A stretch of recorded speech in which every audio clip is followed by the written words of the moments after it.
Good afternoon, everyone out there in internet land. It's a balmy day here in Binghamton on a Thursday, November 3rd. And you know, when I say that I usually lie, but I'm not lying. We're having a heat wave here. November, this is the warmest November, I think, on record. And so I'm enjoying it. It's not quite as good as Colorado. As you know, I love Colorado, but I'll take it. This is Yvonne DeVita with Smart Conversations, and we're going to talk today about books. So when was the last time you thought about writing a book? And why did you think about writing a book? My guest today, Tony Pisanelli. Hi, Tony. Hello, Yvonne. Great to be with you. He is going to help share his journey in his writing of a book. And we're just going to talk about, you know, books, writing, and life in general. But before we start that, let me tell you a little bit more about Tony, because he's a pretty special guy. Tony Pisanelli is a renowned coach, author, and career transformation keynote speaker. Having successfully navigated his corporate career through several reinventions that enabled him to rise above dissatisfaction and avoid the pain of job loss, even when thousands were losing theirs, was the motivation for his becoming a career transformation coach and thought leader. He is also the author of the book, The Phoenix Career Principles: From Employee Ashes to the Flame of Entrepreneur Success. In his 30-plus corporate journey, he experienced many career quake moments with varying degrees of magnitude. And by the way, Tony describes a career quake as an opportunity disguised as a challenge. He went through times where he felt like a cog in a machine that could be easily replaced. And that was a job he ultimately outgrew. He felt called to lend support to colleagues who were shell-shocked, devastated, and unprepared to face the uncertainty of job loss and everything that comes with it. Many others experienced discontent and additional stress and eventually left their jobs to safeguard their well-being and mental health. Having developed a resilient shift in mindset, Tony saw opportunity where others experienced trauma. He saw an important unmet need in the marketplace, which became his catalyst to his career transformational coaching. Tony, I really do love that description of you, because it describes you really so well. And I saw so much of that in your book. And so let me just say up front, everyone, we're being authentic and honest. Tony is a client of mine. And so I did help him with his book. And Tony, how did that experience that you had that I just talked about influence the writing of your book? I guess I know a lot of people out in the employment, in the workforce domain, Yvonne, go to work each day, as I did, and it's either one of a task they need to perform in order to generate an income. And then there were a small group of people that I observed in the workplace who were actually inspired and engaged in the work they did. So you had these two sides. So one were going through the motions, and the others were energetic, enthusiastic, and really went the extra mile. And I became a keen observer of people dynamics in terms of how they went about managing their career. And that became the reason for me progressively becoming a career transformation coach. And you mentioned I identified a need in the marketplace. Well, there was in the marketplace, when I went through dissatisfaction, there was really nothing around career counsellors. So when I went through dissatisfaction, there was no one really I could speak to about it, other than throw myself or immerse myself, in the world of books. And that's where I started really developing an appreciation for the value and the importance of a quality book, a book that actually drives home a message, which then became the catalyst for down the track when I was ready to write the book. But the need I saw in the marketplace was people in the career space need more than someone to come along and help them update their resume or polish their interview skills or help them do some market research in terms of the jobs they want to do. They actually need someone to help them understand why is it they're dissatisfied, or alternatively, if they actually want to be employed working for someone else, what do they need to do, Yvonne, so that they don't come unstuck and lose their job abruptly? And then, which is what I saw happen, a lot of people experienced mental stress about that. They went into depression because all of a sudden they didn't just lose their job and their income, their identity in the world disappeared. Yeah. Their self-worth went out the window. Their daily routine and structure, their place in the world was taken from them. So I recognised, well, how someone needs to come up with an answer to prevent this and prepare these people, and, which is the whole theme of the book, is how do we stay ahead of the change curve that can hit you at any moment? Absolutely. So I really love the part about being a career transformational coach. And I love that you use the Phoenix in your book. One of the things that impresses me when I talk with you and I hear your experiences and some of the stories that you've shared is the fact that you really do get to the core of the feelings people have, not just that they're, as you just said, that they're scared of losing their job. Jobs become our identity sometimes. And if that's going to be the case, I've heard you write or seen you write, and I've heard you speak to the fact that if that's the case, we should at least enjoy what we're doing.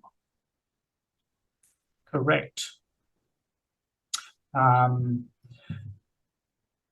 If you look at a number of philosophers, and their names escape me at the moment, but they say life has been designed in such a way that you have been given a unique talent that you can utilise and develop and take it to almost to a mastery level to serve a need in the marketplace that you can then earn your income. When you do that, you go off to work each day, not to do a job, but you're almost coming out to play. Yes. Okay. And a lot of people never get to that point. Which is sad, right? Do you remember there was an occasion where there was a backlog of chapters of the book, and then I sent them to you in one hit, and I wasn't sure what your reaction was going to be, but you were delighted to receive all this material. You were delighted, Yvonne, because you love what you do. Yes. Someone else may have said, oh, God, look at all this stuff I've got to go through. Oh. Because your work is ingrained in your DNA. It's who you are as a person. You recognise there's a greater purpose behind your work than just actually helping someone write a book. You're actually genuinely interested in the whole journey. Yes. And I think, Tony, to that point, that writing a book is a journey. It isn't something to dread. So I have to sit down today and I have to write. I don't want my authors to feel that way. And the benefit I've been getting is that most of the people I work with are like you. They have a message, they have a story, they want to share it for a reason. So talk to the reason about why you wrote the Phoenix Career Principles, because I think that's really important. I mean, we touched on it a little bit, but you go into much more depth in the book with the stories that you tell about other people.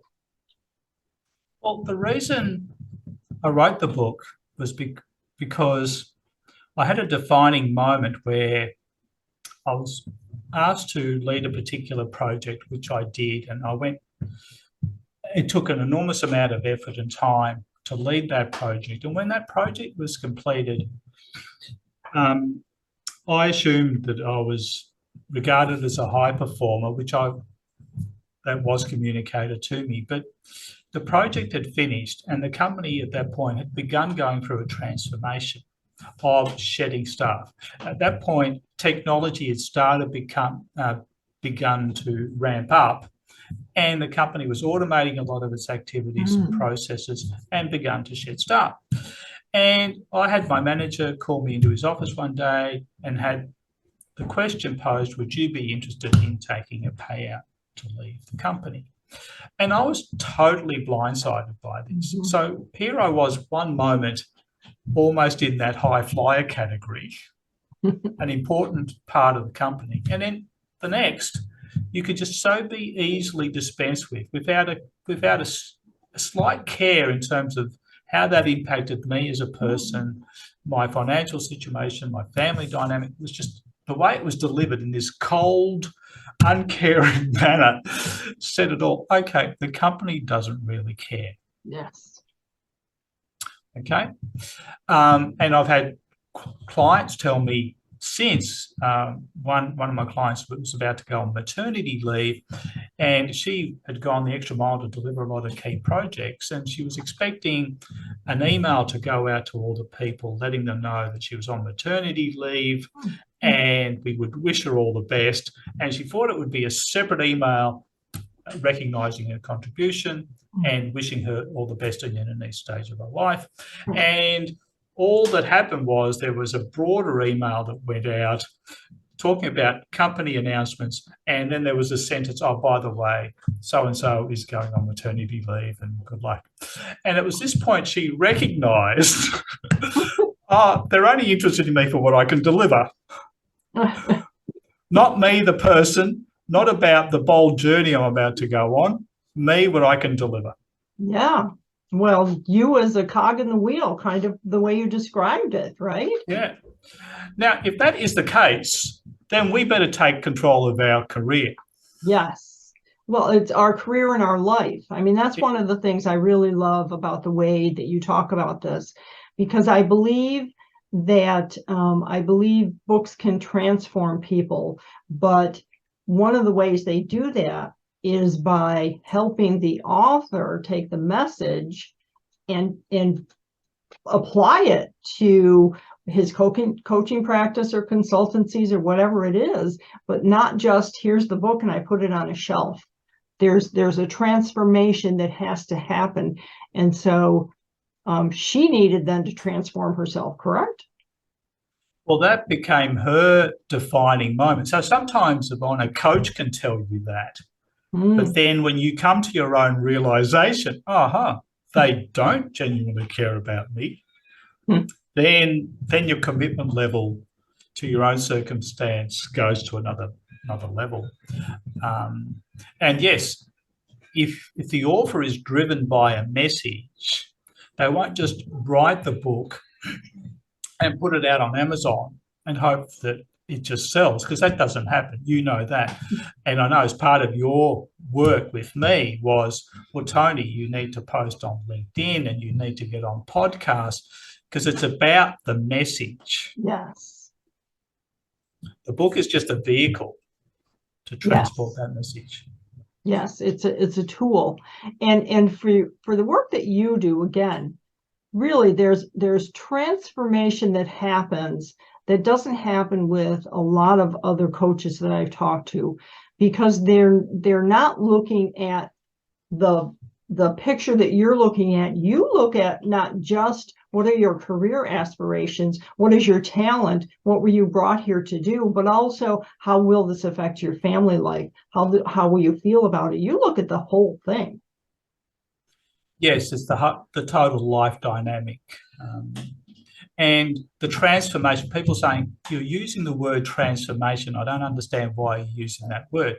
Well, the transformation relates to going from thinking like an employee, that you're just doing a job, to thinking like an entrepreneur who's staying ahead of the change curve, because even when I was still in the corporate world, I began thinking like an entrepreneur, even though I hadn't fully become one in running my own business. So what does thinking like an entrepreneur means? It meant I went from being a general cog to becoming a specialist in a particular area that was valuable to the company. And then I added on top of that value, I also trained people in that specialty, and I became someone who was coaching the next generation. So the idea behind the entrepreneur, Yvonne, is make yourself so valuable to the company. That value is more than the income they pay you. It makes it very hard for them to toss you out. Okay, so that's the entrepreneurial thinking. So I'm not saying to someone, you need to leave, but make yourself really valuable if you want to stay there, that they have to think twice. Absolutely. So there are a lot of stories in the book that I enjoyed, but I think I enjoyed I enjoyed Sue and David, but let's talk about Perry, because I think Perry is especially relevant to this conversation, right? Perry is. I mean, I think more than anyone else, Perry set the benchmark on how to manage a career that was connected to a purpose, not the company's purpose necessarily, but a purpose that was related to his unique story as a boy growing up on a farm where he witnessed his parents having to manage money wisely. And then he saw the other farmers in the surrounding area who didn't do that suffer hardship when they had poor harvests. So Perry learned that lesson, became a catalyst for becoming an accountant, working in a corporation alongside me for 10 years, where he set it up as an apprenticeship to one day running his own practice as a financial planner. So there was a young guy thinking 10 years ahead of where his career was going to be in the future. How many people can legitimately say they're thinking 10 years ahead? Hardly any, Tony. Hardly any. Yeah. So Tony, also let's talk now about the journey of writing the book. You brought the book to me, and it was ostensibly we were going to revise a previous version, which we did sort of, but we turned it into a whole new book. And we did that because I saw that you had so much more to offer than what was in the original book. How did you feel about that? Well, I was in agreement because I had a few people read the original text, because the original version was directed at the corporate person, and the people came back to me and said, well, the principles in this book equally apply to others. It doesn't have to be the corporate person. So that became the motivation to make it more generic, to apply to any sphere, really. So I was totally comfortable that we were expanding the reach of the book. And yes, it involved totally rewriting 3 of the last 5 chapters of the book, essentially. But that's what it took. That's what it took. Yeah, and we added stories. I mean, I'm not going to give away the one I like best. It's the one about you as a child. But the purpose of the book wasn't to make you feel better. It was never written as a get-rich-quick scheme. Like there are authors who come to me and think that this book is the best thing since I don't know, and that it's going to be this big bestseller. And I applaud them for their enthusiasm and whatnot. But I'm looking at authors like yourself who understand that the book is part of their business going forward, because there's such opportunity to do things with the book and have the book lead to other pathways. What other pathways has this book led you? Well, it gives you the credibility as an authority to appear on podcasts such as today, and then summits, which is what I'm looking at expanding into. So from an author perspective, a book without doubt sets you apart. And I know, Yvonne, the concept of this anthology book is sort of out in the marketplace, where you write a chapter among 20 Right. other people. And I've been an author in those books, and I found that didn't really do the trick, because it's not your dedicated book. Right. It's a chapter. So it's almost like a compensation where you're calling yourself a best-selling author. But there's nothing like having your own book where you're taking someone else on a journey. Mhm. And one of the reasons I approached you specifically to edit the book, because you had a unique angle. Mhm. That unique angle as an editor was the through line. Yes. Okay, because I had read a lot of books on my journey to actually writing before I wrote one, where you read the title of the book and the subtitle, and then you go and start reading the book, and there's only one chapter in the book that actually talks to the subject. Oh my gosh. All the other chapters, Yvonne, believe it or not, are just fillers. Oh my gosh. And I didn't want to write that book No. because people today are time poor, and if they're going to sit down to read a book, you need to solve a problem for them. Yes. Yes. Well, and that's where the whole concept of kind of book as business card, but also the recognition that this book is for other people, right? It isn't for the author. Yes, the author gets more respect and they get credibility, and they get invited to be on podcasts and keynote speakers and things like that, because event planners, by the way, understand that authors have a message and authors have a following. So they're very happy to have authors in their events. But it also is when the author recognizes, and the author's purpose is to serve the reader, that it becomes the most powerful thing, because you want the reader to get that message that you talked about, the through line. So the message has to carry through the book. It has to go from beginning to end. You can't suddenly change in the middle and start a different message. And I've seen books like the ones you described.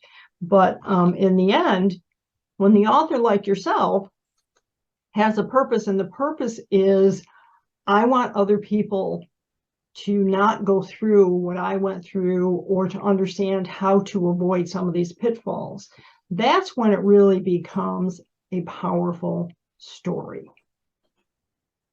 And you did that. You did that in your book. I mean, that's what your book was all about, helping other people.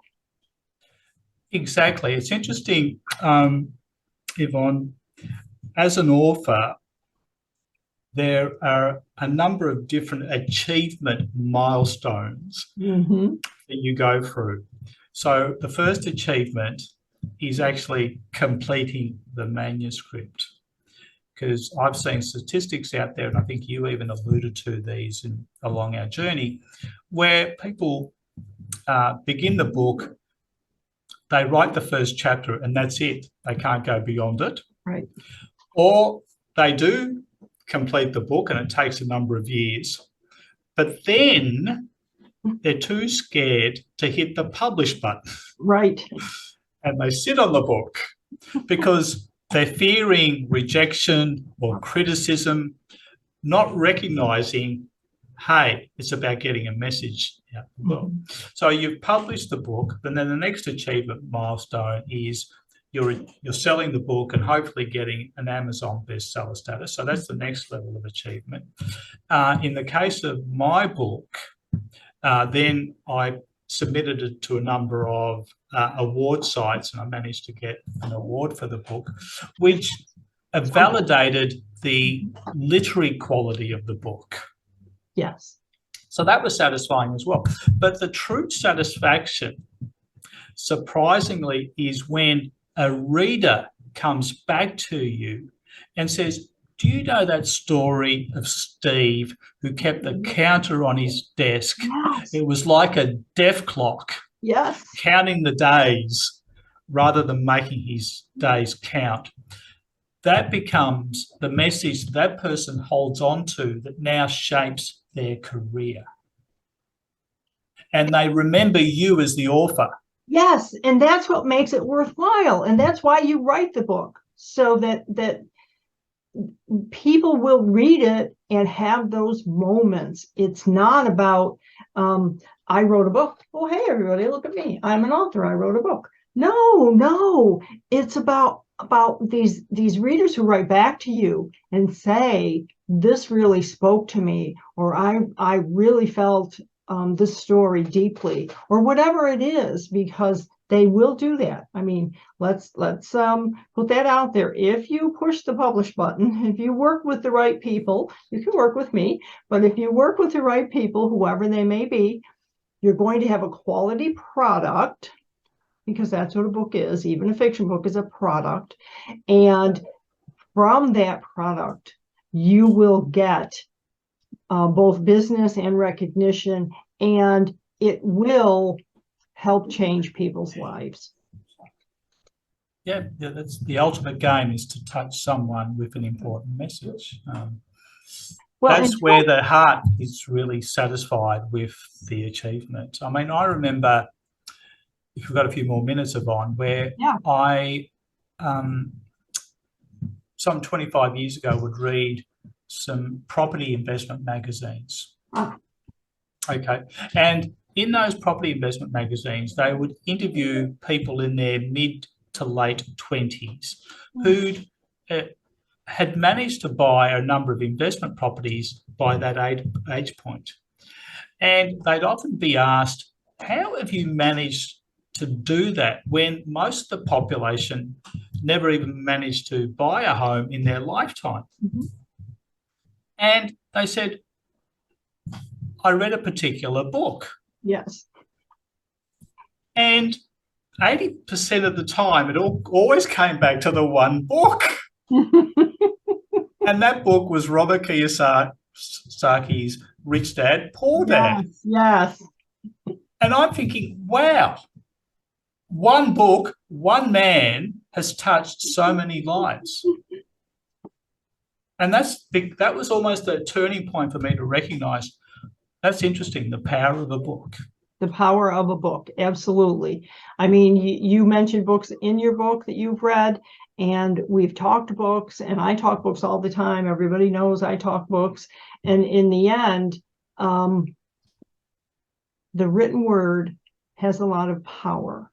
Now, we give the written word a lot of power, Tony, because of everything we just talked about. But the spoken word also has a lot of power. And that's why we're doing this podcast, because after your book is done, then you have to go out and you have to talk about the message in the book. You have to talk about, why was the book written? What are some of the stories? And the worst thing you could do is go out there every day and say, here's my book, please buy my book, right? I'm so glad you don't do that, Tony. No, I think, well, there is a responsibility to get the book out in the world and promote it in terms of its value to others, rather than showcasing and glorifying yourself as the author. Because even as an author, there were so many people, and you're one of those key people in that that made the book possible. So the success doesn't always reflect back on me singly. And also, the success of the book actually is also largely dependent on the people's stories who I shared in the book, who enriched my own journey. So there's so many facets to make a book successful, but in my case, I do need to put a heavy emphasis on the promotional aspect and building the business behind the book, which a lot of people don't do, is because my whole theme is about moving to that entrepreneurial level. Right. If I talk about that in the book and then don't do it for the book, I'm then being a little bit hypocritical in terms of not following through on my message. Right. You have to walk the walk and talk the talk. But when it comes to the promotional part of being an author, there are good ways to do it and there are not so good ways to do it. And like I said, you don't want to just go out there and tell people to buy the book. I really feel strongly that sharing little pieces from the book or sharing testimonials that your readers send you, like you do on LinkedIn, and basically letting people see the power, hear the power of the book, and then, at the very last line of something, you might say, available on Amazon, blah, blah, blah. And that's where I think it's more powerful, because, again, the reason for the book is the message. It's not the book sales, so to speak. The sales are generated when you do all these other things, and you either give it away at a summit where people have already paid a price to be there, so the book is included. You can sell it in the back of the room at a conference you speak at, or you can do your own workshop webinars, and it's included in the price of the webinar. Does that make sense to you? It does. It's all the stuff around the book that goes beyond just the book itself. So as we said earlier, the book is really a calling card that positions you with a message. And then you build on that message. And part of the building on that message is how it's touched other people. As I shared the story of that young lady. Because it all comes back to people. I mean, from the very beginning of your book to the end to where you are now, it's really always been about the people. And it's been about your ability maybe to help them and coach them. But it's also, I say we're the human race. We exist to connect with each other and help each other. So an author has a unique opportunity to do that. Yes, I think, and this is something you drilled into the editing process with me, Yvonne, and I think this is really important for your audience to get this message. That every day we go through life, if we're truly observant, there's all these stories around us, and it's important that we capture those stories. I continue to read a lot of books, and if it's devoid of stories, it's a really dry left brain book. The richness of a book is in the human story. Right. Okay. Now, you don't need to share the whole, bang and dice about it, but it's get to the kernel of the story. And that's the key of a quality book. It's the stories and the message in that story. It's the so what factor, as one of my friends used to say. So what? Yeah, it's because the reader wants to see themselves in some of those stories, right? Exactly. Yeah, connect with it. Yes. Exactly. Well, Tony, we're kind of at the end of our time here, but this was really wonderful. And it was wonderful because you have had a unique experience, I think, with your book, having it been kind of a rewrite of a previous book, and learning along the way. I think you learned a lot along the way also about how to market, what needed to happen after the book came out. And these are all things a lot of authors they don't know very much about. So before we go, do you want to speak to that at all? Well, yes, I think people need to recognize that one of the greatest mistakes, and injustices they can do to people who they're here to serve is to just write the book in the safety of their own little caves and then just throw it out there thinking it's going to sell.